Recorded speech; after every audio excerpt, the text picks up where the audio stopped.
생각보다 우리 저 지체들이 연휴 집회 마지막 날 참석을 많이 못한 바람에 이걸 소급해서 오느라고 시간을 많이 허비할 수밖에 없습니다. 자, 이어서 더 하겠습니다. 첫 시간에 어쨌든 이제 소상하게는 못 나눴더라도 이렇게 큰 윤곽 그때 이어서 했던 말이 뭔가 내용이 뭔가를 이제 한 시간 말씀을 드렸고, 자료 중에 보면 7번 항목 천년왕국의 시작과 끝이라는 부분이 있죠.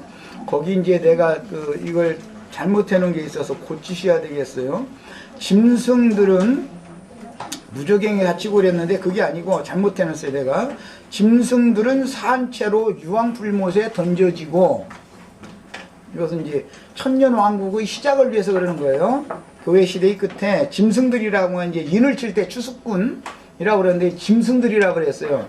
짐승들도 추수를 한다 이거예요. 자꾸 사람들에게 인을 새긴다는 거예요. 짐승의 이름을, 짐승의 표를 자꾸 준다는 거예요.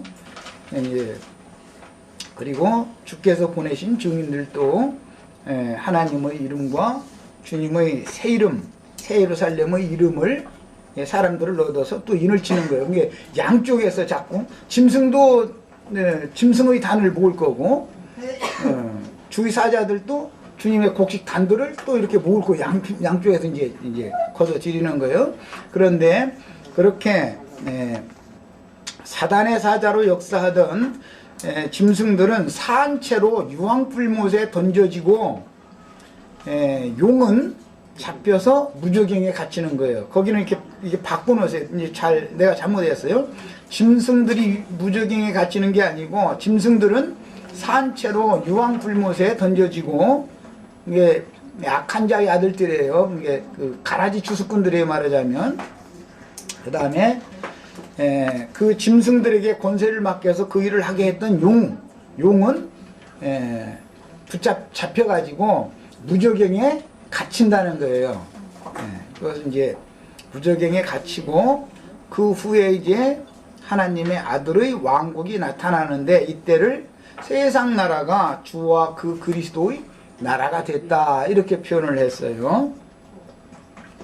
야, 그러니까 그렇게 이제 천년왕국이 시작이 된 이후에 천년왕국에서 살아남은 사람들, 한 세대는 오고 한 세대는 가고가 계속되기 때문에 다음 세대를 살 사람들이 또 이 땅에 살아남게 되겠죠. 그 사람들은 악한 자의 아들들이라고 하는 그 짐승들이 다 산채로 유황불못에 던져지고, 짐승과 한 짝이 되었던 큰 음녀가 심판을 받은 상태이기 때문에 일단락 모든 것이 다 정리가 된 상태예요. 이제 교회 시대의 끝에는 그런 일이 있다는 거예요. 이것이 AD 70년에 이방인들 말고 유대인들이 로마의 침공을 받아서 대대적인 박해를 받고 이스라엘이라고 한 나라가 지구상에서 없어진 것처럼, 이제는 천년왕국 시대에는 기독교라는 건 없어지겠죠, 당연히. 오히려 이방인들은, 유대인들은 그렇게 로마에 의해서 핍박받고 학살당하고 다 죽었지만 이방인들은 살아남았었죠. 그런 것처럼 오히려 기독교인들은 대대적인, 말하자면 종교 핍박이 일어나가지고, 정치에 의하여 종교 핍박이 일어나서 그렇게 이제 세상적으로 표현하면 숙청을 당하고, 그들에 의하여 이단자로 몰려서 박해당하고 더러는 죽임당하고 한 무리들이 하늘의 시온산에 이제 올라간 무리들이고, 완전히 주의 품에 데려감을 당한 사람들이에요. 그래서 주의 증인들을 그렇게 박해했던 자들을 하나님이 그들에게 그렇게 피값을 찾는 거예요. 그들이 그런 짓을 했으니까. 그럼 이제 이방인들이 이제 당연히 살아남겠죠. 이방인들도 살아남을 거고, 소수의 이기는 자들의 후예들이 살아남기 마련이에요. 그들은 오는 천년왕국의 제사장 나라다. 제사장 나라의 제사장 직분을 행하게 된다, 이런 말이야. 말씀을 받았는데 살아남은 자들은 소수가 있겠죠. 그 다음에 이방인들이 이제 많이 살아남을 것이고, 그러면 그 이방인들에게 가서 말씀을 또 천년왕국 기간, 전 기간 동안 또 전해야 되잖아요. 그런데 유대인들이 즉시 말씀 전파하기 시작하는 것이 아니라 이방에게서 유대인에게로 말씀이 넘어가는 중간 과정이 있게 마련이겠죠. 유대인의 때에서 이방인의 때로 옮겨올 때 먼저 예수님은 유대인에게 보냄을 받았었죠. 사도들도 먼저는 유대인에게 보냄을 받았었죠. 그랬다가 유대인들이 끝내 받아들이지 않으니까 이방으로 이제 가게 된 것처럼 교회 시대의 끝에도 동일하게 먼저는 이미 말씀을 받은 사람들에게 보냄을 받게 마련이고, 살아남은 이들 중에.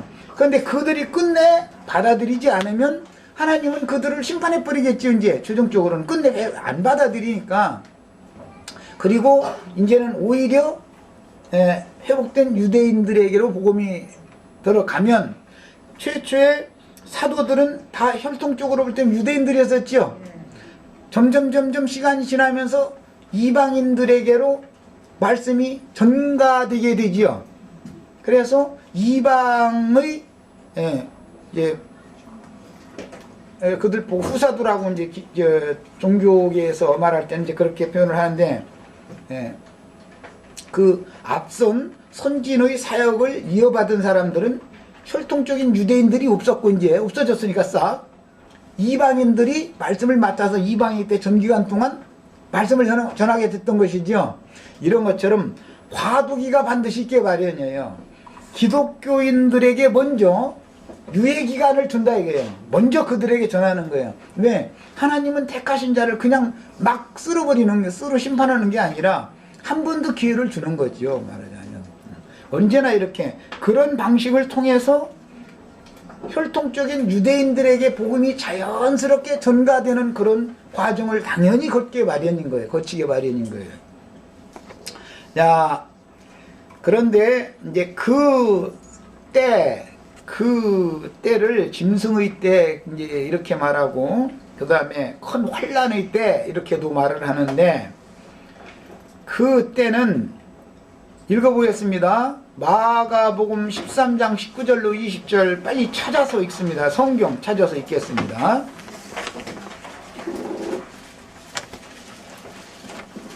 마가복음 13장에서, 왜냐하면 중요한 용어 구분을 좀 하게 되려고 그러는 거예요. 마가복음 13장 19절에서 20절 2절 읽겠습니다. 이는 그 날들은, 거기 동그라미 이렇게 해놨어요. 동그라미를. 그 날들은 환란의 날이 되겠습니다. 뒤는 단수고 앞에는 복수로 되어 있죠. 자, 그러니까 짐승의 때 그 환란을 일으킨 자들은 짐승들인데, 마지막 때 이제 짐승에게 그 이러한 권세를 맡겼기 때문에 용이. 그렇지만 주님께서도 마지막 추수꾼들에게 갈대 같은 지팡이를 주고서 청량을 하게 하는 일을 또 맡기기 때문에 양쪽에서 자꾸 걷어들이는 일을 하는 거예요. 그런데 그때는 당연히 환란의 때니까 그 마지막 때의 추수꾼들은 당연히 어마어마한 박해를 당해가면서 일을 해야 되겠죠. 이것은 구약시대에 3년 반 동안 엘리야가 아합과 음녀 이세벨을 통해서 어마어마한 박해를 받아가면서 사역을 할 수밖에 없었었죠. 피해 다니면서 숨어 다니면서 얼마나 지치고 힘들면 차라리 나 이제 조카오니 나를 좀 취해가 달라고, 왜 살려놔도 이렇게가 힘들게 하냐고 이제 그렇게 이제 호소하는 기도를 할 정도였으니까, 마지막 시대를 전환하는 사역자라는 것이 쉬운 사람들이 아니다라는 걸 알 수 있죠. 그래서 이 사람들은 이제 그렇지만 이제 뭐 나처럼 이렇게 날먹두러까지 오랜 기간 동안 일을 안 해도 되는 사람들이요. 마태복음 20장에 의하면 11시에 들어가서 포도원에 들어가서 일을 했는데 12시 땡 치면 딱 주님이 딱 약속대로 와버리니까 1시간만 딱 하면 돼. 그냥 그 사람들은. 그런데 그 1시간으로 비유를 해놨는데 그게 날들이다 이 말이에요. 날들.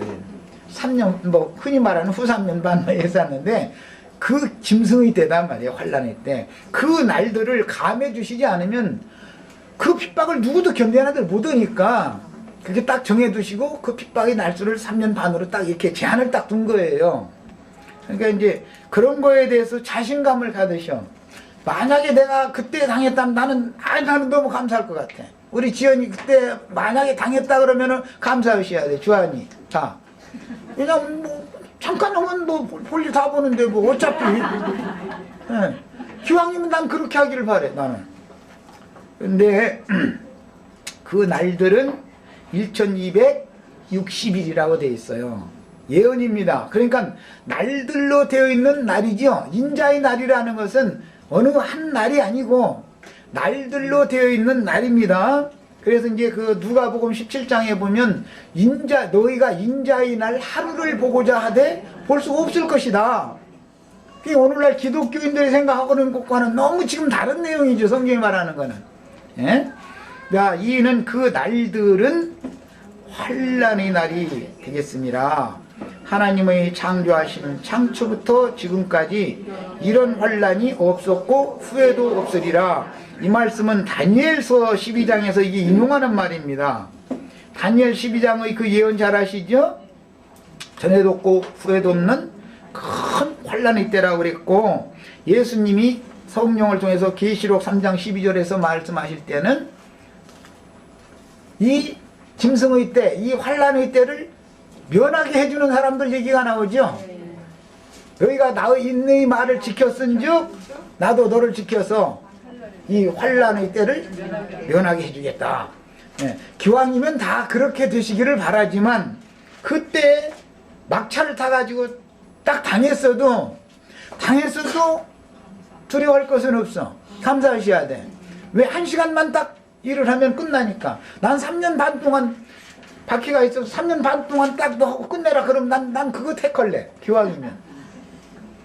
긴 기간 하는 것이 쉬운 것 같아도 사실은 이 긴 기간, 느슨한 기간, 평안하다, 안전하다 이런 때 사역을 한다는 것이 사람들의 정신세계가 경각심을 갖지 않기 때문에 일깨우기가 사실 더 어렵습니다. 나 자신도 세상사에 자꾸 흔들리고 시험 받기가 쉽고, 그건 그럴 필요가 없죠. 아예 그냥 대대적인 박해가 오면 이건 그때구나 하고 그냥 막 정신 차리기가 더 쉽지.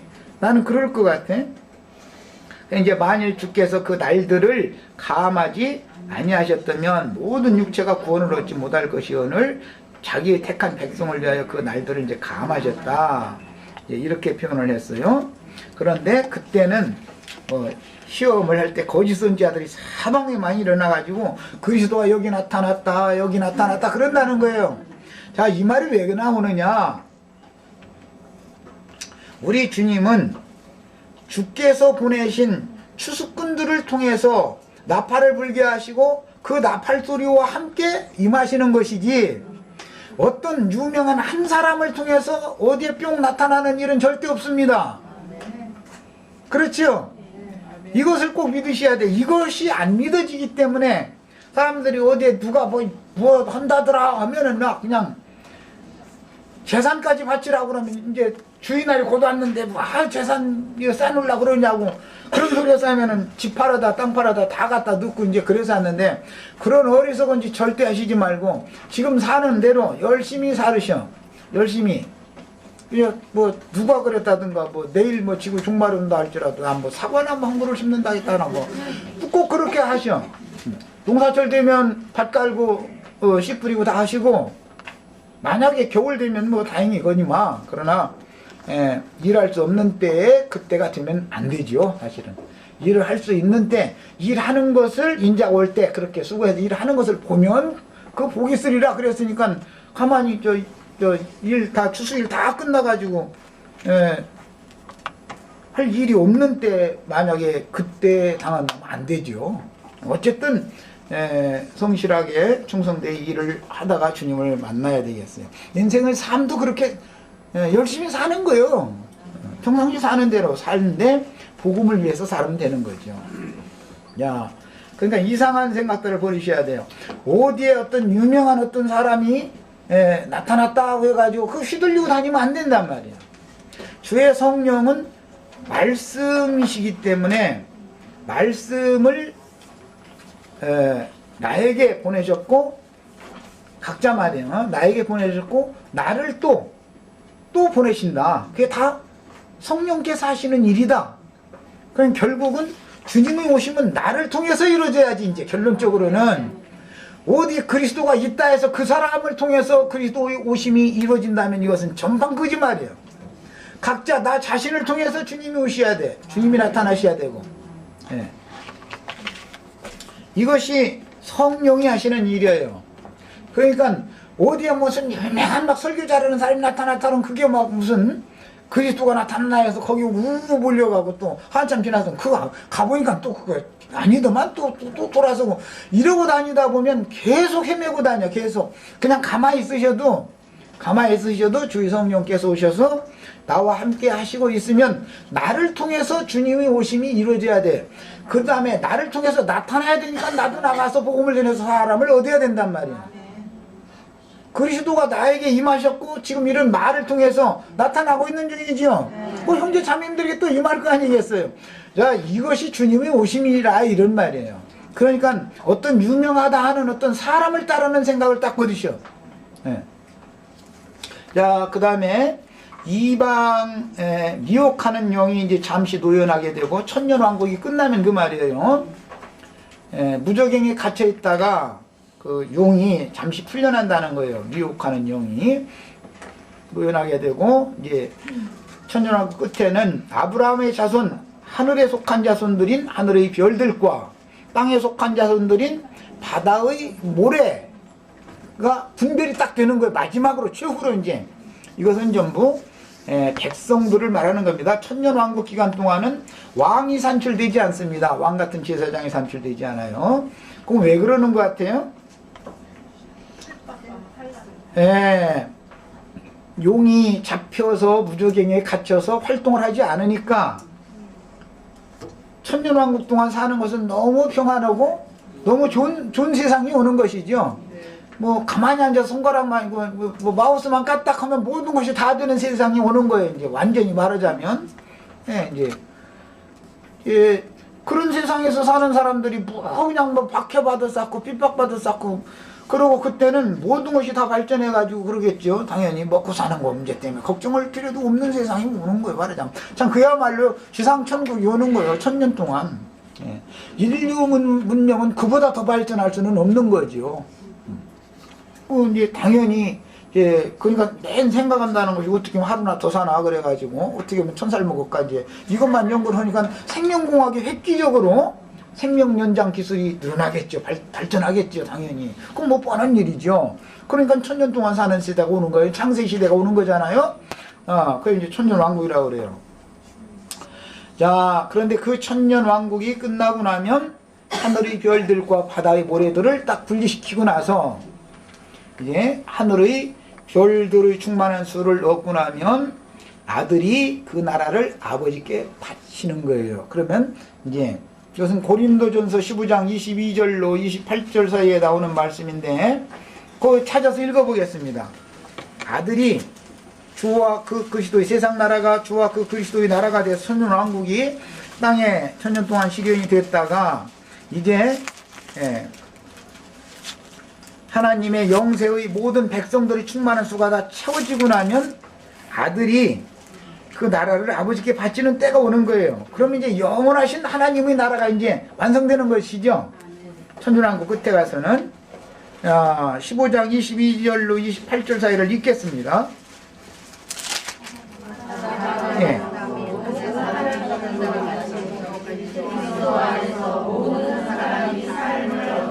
자, 아담 안에서는 모든 사람이 이미 죽어 있었었죠. 그리스도 예수 안으로 돌아오면 삶을 얻는 거예요. 이건 영적 생명을 얻는 것을 말하는 거예요. 자, 그 다음에 그러나 각각 자, 삶을 얻는 것이 차례대로 되는 것이지 그 말이에요. 아담 안에서는 한꺼번에 모든 사람이 다 죽었지만 그리스도 예수 안에서 삶을 얻는 것은 순서가 있다 이 말이잖아요. 지금 그러나 각각 자기 차례대로 드리니 먼저는 첫 열매인 그리스도요 다음에는 그리스도 강림하실 때 그에게 붙은 자요. 우리는 이제 그에게 붙어서 거룩한 성이 내려올 때 거룩한 성에 그러면 그에 붙어서 올라오면 거룩한 성에 이미 들어가 있어야 되겠죠. 그걸 우린 지금 추구하는 거예요. 그 후에는 나중이니 저가 모든 정사와 모든 권세와 능력을 멸하시고, 이것은 용을 잡아서 무저갱에 가두는 거지요. 그리고 모든 정사와 권세를 주장하고 있던 짐승들을 싹 불못에 산채로 집어 넣어버리는 거지요. 그러면은 예창조의 정사와 권세와 모든 것들은 다 멸해졌잖아요. 능력은 이제. 그러니까 그때 가서는 기독교계의 뭐 유명한 이들 싹 불못에 들어갈 거고, 세상 나라에서 큰 권세 부리던 대통령들 싹 불못에 들어갈 거고, 세상에 올 거 아니에요. 어쨌든 그래야 세상 나라가 끝나고 주와 그 그리스도의 나라가 되니까 하는 말이에요. 이제 모든 정사와 능력을 멸하시고 나라를 아버지 하나님께 바칠 때라 그랬으니까 천년왕국 끝에는 더 이상 세상 나라가 존재하지 않는다 그 말이에요. 천년왕국 끝에 가서는 바다도 다시 있지 않고 해나 달이 쓸데가 없는 것이다 그랬어요. 지금 이 세상, 지금 지구의 형성되어진 이런 예창조 세계는 천년왕국 끝까지만 해가 이렇게 역사를 하고, 그 다음에 바다도 있고 지구에 사람들도 살고 뭐 육신으로 시집가고 장가서 뭐 아들 낳고 딸 낳고 이렇게 하고 하는 것은 천년왕국 끝까지만 이런 일이 있다 그 말이죠. 하나님의 나라가 실현되면 하나님의 나라는 시집가고 장가가는 일이 있어요 없어요? 그러니까 우리 청년들이랑 그날 되기 전에 빨리 장가가고 시집가고 다 해야 돼. 지금은 천년왕국이 끝날 때까지는 그게 필요하니까 말이에요.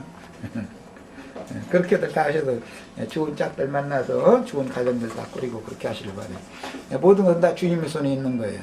자, 그래서 이제 그것은 천년이라고 하는 왕국이 지났으니까 예를 들자면 뭐 서기 3000 한 70년 이제 100년 이제 3000년 지나고 나면 뭐 지금부터 이제 1000년 후 일이지만 이제는 더 이상은 인간 나라는 유지할 필요가 없다.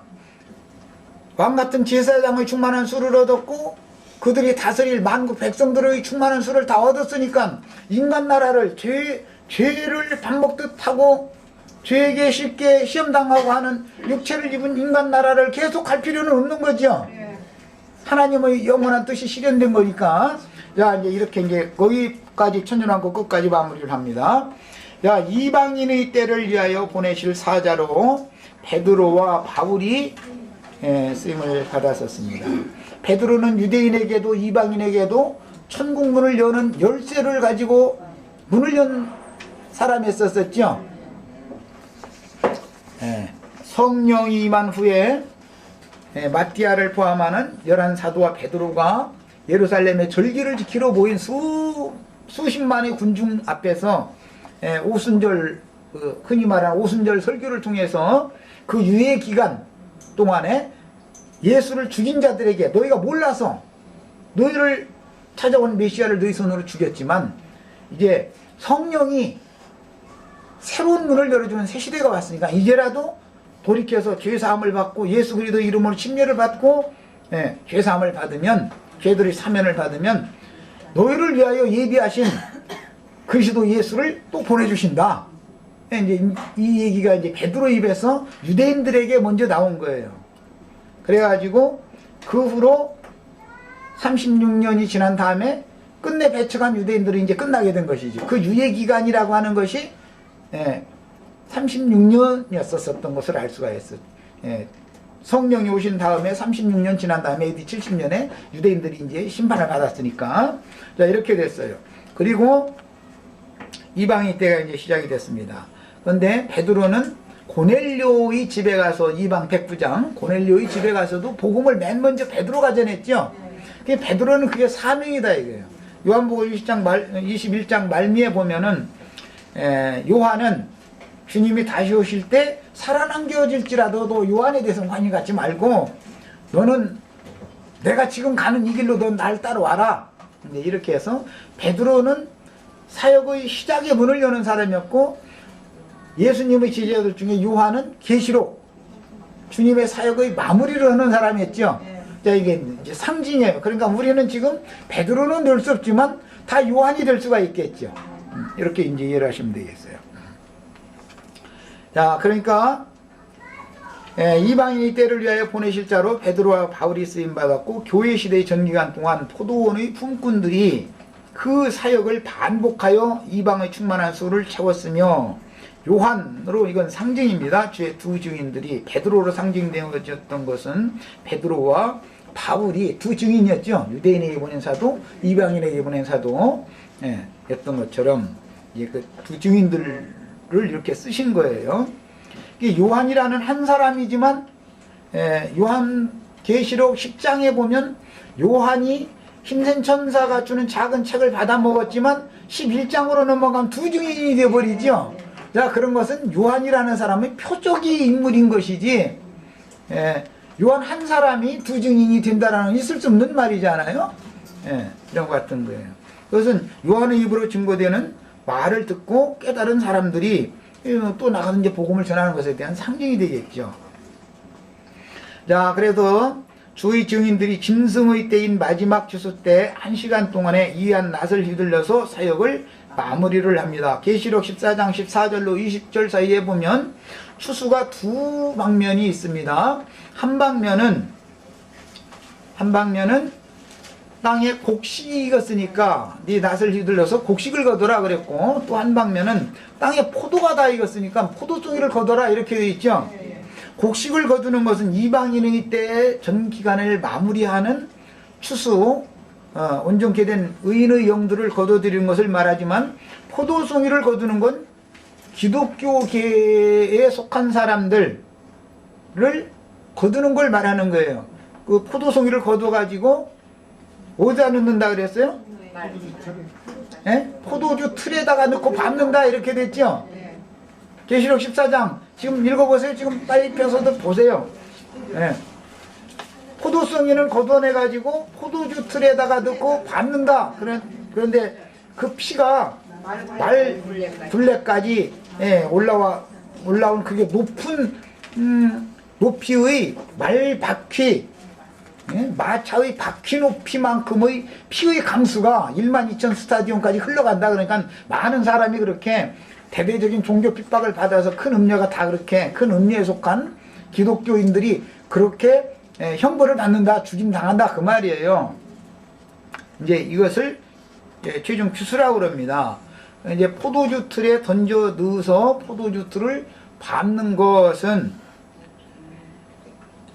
예수님이 시대를 전환하실 때 로마 군대를 예루살렘과 이스라엘 땅에 보내가지고 대대적인 박해를 하는 것은 예루살렘 성이 포도주 틀이 된 거죠. 예루살렘 성에 끝내 로마에 항복한 사람들은 살아남습니다. 그러나 끝내 자기네들의 유대 종교를 굽히지 않으려고 로마 장수가 무조건 오고 공격한 게 아니에요. 항복하라는 걸 몇 번을 했어요. 두려워서 성을 무조건 공격을 못했던 거예요. 저 타이투스라는 사람이. 그리고 전설에 의하면 구는 자리가 그렇게 싸나웠고 하여튼 이 하나님의 성을 공격한다는 게 쉬운 일이 아니죠. 사실은 인간이니까 신의 영감이 당연히 있게 마련이니까 함부로 공격을 못하죠. 그래서 이제 항복하고 성에서 이제 그 성에서 도망간 사람들은 살아남았어요. 그러나 그 성에서 끝까지 로마에 대해서 항거한 사람들은 왜 자기네 유대교의 하나님이 이 신전에 있으면은 지켜줄 거다 생각해가지고 끝내 로마에 항거한 사람들은 하나도 안 남고 싹 전멸당해 버렸던 거예요. 그런 일이 포도주 틀을 밟는다 이렇게 하는 거예요. 그러니까 그때 같으면 성 안에 있는 자들은 도망가라고 그래서 성 안으로 들어가라겠어요? 도망가라. 그러니까 지금부터는 기독교 안에 들어가면 되겠어요? 안 되겠어요? 도망가야 돼. 지금은 도망할 때인 것이지 그 안에 들어갈 때가 아니야. 포도주 틀에 왜 들어가기를. 이치를 하셔야 돼. 이렇게 말하면 기독교에 사역하는 분들이 이제 안 좋게 생각할지 모르지만 그렇습니다. 하나님이 경륜을 알아야 되는 거예요. 시대의 끝에는 포도주 틀에서 큰 음녀에게서 도망와서 성령과 신부가 말씀하시는 그곳으로 도망가서 거기에서 양육받아야 되는 거예요. 거기서 양육받아서 온전케 되어져 가지고 올익은 곡식으로 추수가 되어져야 되는 것이지 그 안에 들어갈 때가 아니 지금은. 자, 이제 그 다음에 오늘 해드린 자료 말씀 이제 다 봅니다.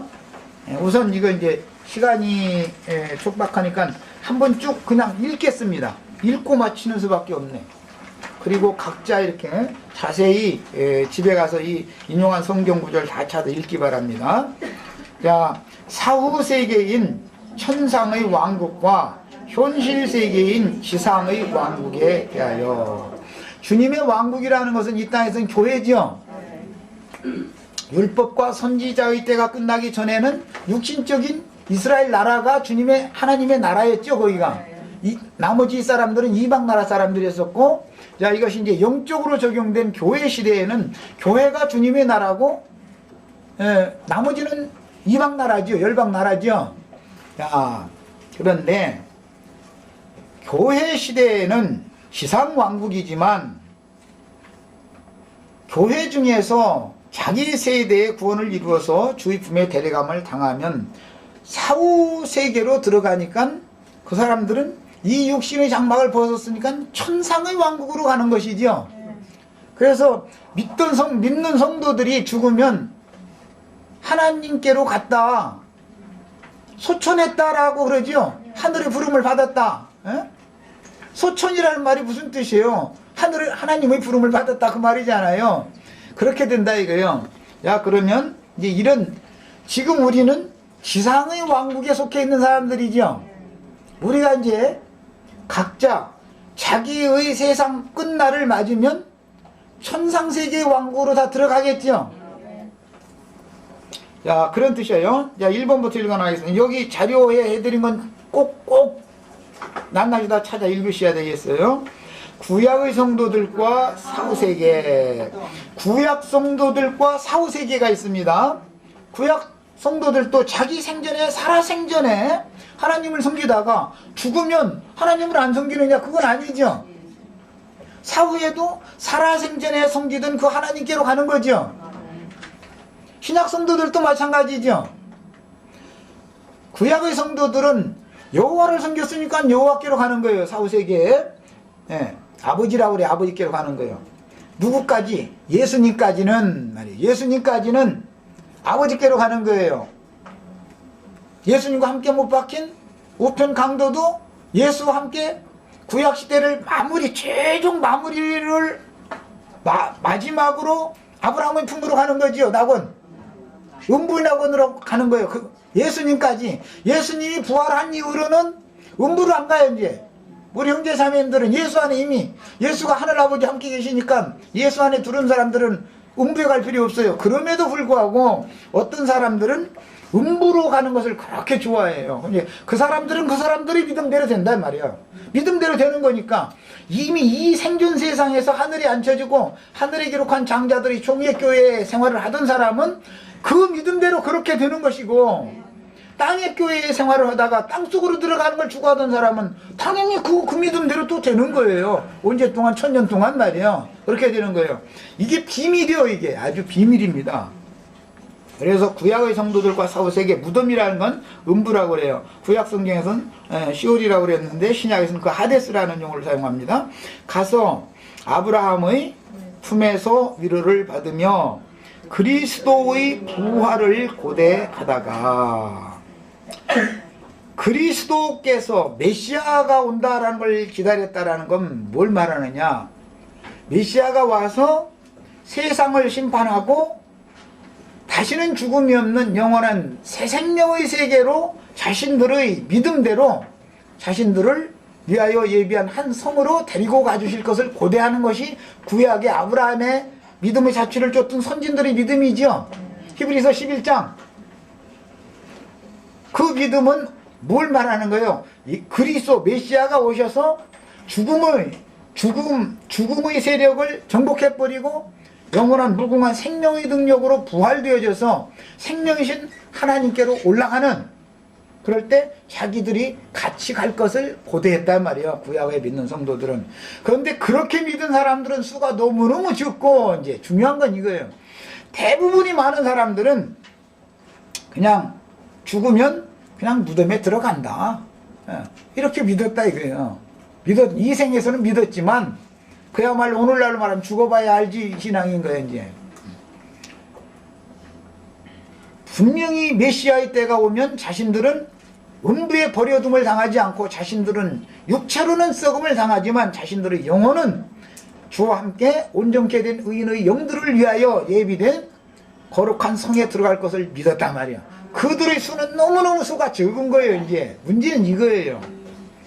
자, 그래서 하늘의 장자들과 성 밖에 있게 될 어둠, 거룩한 성 밖에 있게 될 그리스도 밖에 있게, 그리스도의 몸 밖에 있게 될 자들이 구약시대에도 이미 육적인 히브리인들이지만 하나님의 말씀을 받았지만 나눠졌다 말이야. 그리고 이방인들은 또 이방인들이 있었어요. 그럼 이방인들은 어떻게 심판하냐고. 이제 그거는 마음에 새긴 율법에 따라서 그들은 그들대로 심판할 거니까 그 심판하는 문제는 한참 있다 이제 또 말씀을 나눌 겁니다. 어차피 하늘의 장자권자들과 성 밖에 있을 자들을 심판하는 것은 그 심판 때는 무슨 심판 때? 하나님의 심판 때, 하나님의 심판. 그 심판 때는 유대인들과 이방인들을 심판하는 때는 믿는 말씀을 맡은 유대인들을 심판하는 건 하나님의 심판대에 서서 심판하고, 신약에 그리스도인들을 심판하는 심판대, 그리스도인들과 불신자들을 심판하는 심판대는 무슨 심판대? 그리스도의 심판대. 천년왕국이 바로 되기 전에 교회 시대의 끝에는 그리스도의 심판대가 또 배설된다 이 말이야. 무하늘하고 믿었는데 하늘의 장자권자가 되는 믿음을 가졌는지 성 밖에, 거룩한 성 밖에 쫓겨나서 천년 동안 슬플 일을 가하는 무리가 될 수밖에 없는 그런 불확실한 믿음을 가졌는지를 구분을 한다라는 말이에요. 분별. 이방인들이야 말할 것도 없이 이미 심판 아래 있는 사람들이니까 그건 말할 것도 없는 거고요. 야, 이렇게 심판을 합니다. 그 다음에 불꽃 중에서 심히 고민하다가 그 천년이 찬 후에 최종 심판대, 그 천년이 차면 크고 신 보좌의 심판대에 서게 되면 바다가 먼저 죽은 자를 내주고 사망과 음부로 들어가는 걸 좋아하는 신자들은 그때 다 음부도 죽은 자들을 다 내줄 거니까 이제 그 심판대는 생명의 부활이요, 심판의 부활이요. 그 부활은 심판의 부활이죠. 야, 그 심판의 부활로 일어나서 누구는 영세의 백성으로 이름이 바깥 어둠에 있던 자들은 영세의 백성으로 들어가고, 또 어떤 사람들은 생명책에 농명이 되지 않은 사람들은 말이야, 말씀이 실제로 믿어지지 않았던 사람들도 있겠죠.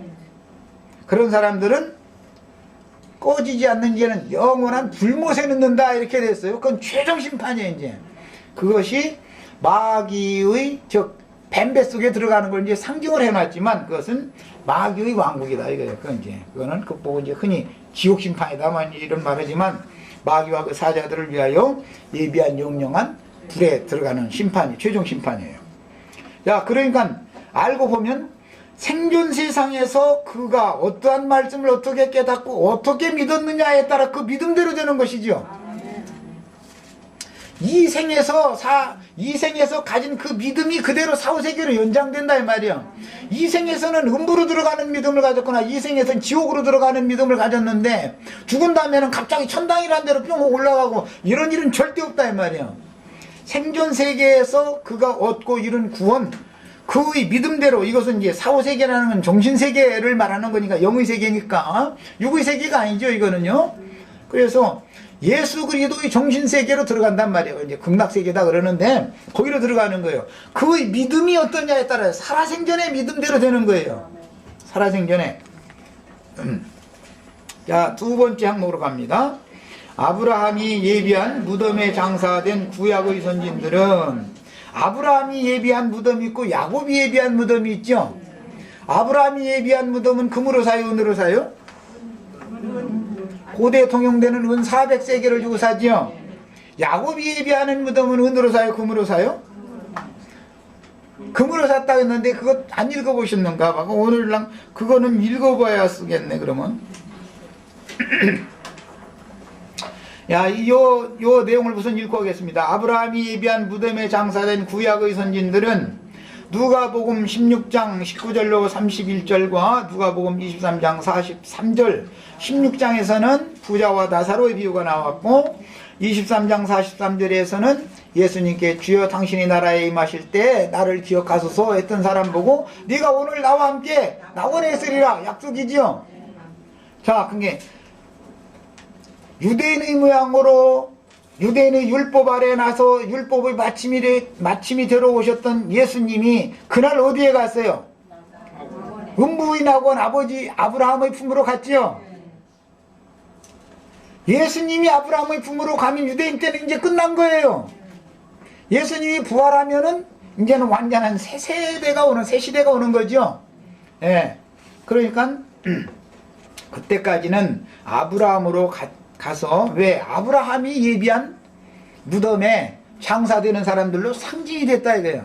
아브라함이 예비한 무덤에 들어가는 사람은 야곱까지죠. 야곱과 야곱의 아내 레아가 들어가지요. 라헬은 길의 도중에서 장사가 됐습니다. 자, 이게 해를 입은 여자라. 우리 형제 자매님들은 라헬이 되는 것을 추구하셔야 되겠어요. 라헬이 레아가 되시지 말고 라헬이 두 아들 낳았어요. 요셉과 베냐민을 낳았습니다.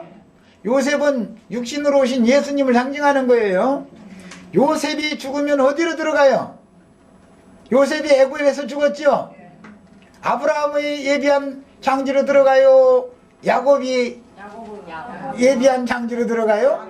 야, 야곱과 야곱의 아내까지는 아브라함이 예비한 장지로 들어가지만 요셉은 어디에서 장사가 되냐면 가나안 땅 요셉 지파의 기업에 장사가 되는 거예요. 예. 자, 이 부분은 그러면 좀 읽어봐야 되겠네.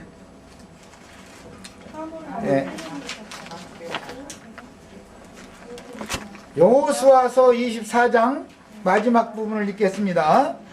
여호수아서 24장. 여호수아 24장은 가나안 땅에 들어가서 1차 전쟁이 끝나고 기업이 다 각 지파대로 분배된 상태지요. 여호수아서 24장 마지막 부분 봅니다. 읽겠습니다. 이일 후에 여호와의 종 눈의 아들 여호수아는 무슨 지파? 에브라임 지파니까 요셉 지파에게 준 2배의 분깃 중에 에브라임과 므낫세가 받을 2배의 분깃 중에 한 분깃에 들어가겠지요. 여호수아가 110세에 죽음에 무리가 그를 그의 기업의 경내 에브라임 지파에게 준 기업의 경내 딥나세라에 장사였으니 딥나세라는 에브라임 산지 기아스산 북이었더라 해놓고 나서 그 다음에 이스라엘이 여호수아의 사는 날 동안과 여호수아 뒤에 생존한 장로들 곧 여호와께서 이스라엘을 위하여 행하신 모든 일을 아는 자의 사는 날 동안 여호와를 섬겼더라. 이것은 사도시대까지를 상징하는 말이에요. 설명이 필요하기 때문에 그냥 넘어갑니다. 32절 봅니다. 출처놓습니다. 이스라엘 자손이 애굽에서 이끌어낸 요셉의 뼈를 애굽에서 13장 19절에 모세가 출애굽을 할 때 요셉의 해골을 어깨에 맸지요. 광야 전기간 동안을 요셉의 해골이 같이 다녔어요. 그 다음에 모세가 죽을 때 광야 끝에서 죽을 때 요셉의 해골을 여호수아에게 인계해줬고 여호수아가 전쟁을 마칠 때까지 지금 이날이 올 때까지 여호수아가 요셉의 해골을 메고 다녔죠. 그러다가 여기다 드디어 갖다 붙는 거예요. 이제 자 하는데 장사였으니 이곳은 야곱이 세겜의 아비 하모르의 자손에게 금 100개를 주고 산 땅이라. 자, 아브라함이 예비한 장지에 들어간 사람은 아브라함과 이삭과 야곱 그 배필들이 들어가는 거예요. 요셉 이후 사람은 야곱이 가나안 땅 요셉 지파에게 줄 기업의 경매에 금 100개, 금으로 산 땅, 금으로 산 그 장지에 들어가는 거예요.